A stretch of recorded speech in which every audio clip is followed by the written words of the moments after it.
Hello everyone, আসসালামু আলাইকুম। তো welcome to our new blog video. So আজকে আমি খাবো তেঁতুল। আর আমি এখন ভয়েস কভার দিচ্ছি, আমার জিভে কিন্তু পানি চলে আসছে গাইস।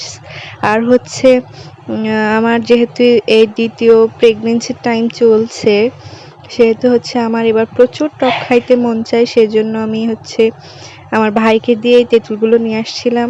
সো আমি দুপুরে ভাত খাওয়ার পরে আর লোভ সামলাইতে না পেরে তেঁতুলটা নিয়ে এসে একটু লবণ মাখিয়ে খেয়ে দেখছিলাম কেমন লাগে। গাইস কি বলবো, আমার রিয়াকশন দেখেই তো বুঝতে পারছেন যে কি অবস্থা। তো আপনাদের কার কার এরকম তেঁতুল খেতে মন চায় অবশ্যই কিন্তু কমেন্টসে জানাবেন। আর পাশে ছিল আমার ভাই, তারে বলছে তুই কি খাবি, সে কিন্তু বলছে যে হ্যাঁ খাবো, একটু দে। এবার আমি তারে দিতে গেছি, সে প্রায় অর্ধেকের বেশি নিয়ে নিয়েছে। গাইস আমাদের ভিতরে এরকম মারামারি সবসময় লেগেই থাকে।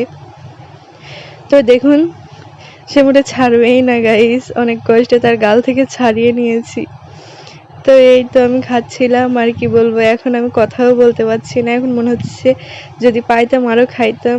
অনেক টেস্টি ছিল গাইস। তো আমার ভিডিও কার কার ভালো লাগে অবশ্যই কমেন্টসে জানাবেন। আল্লাহ হাফেজ।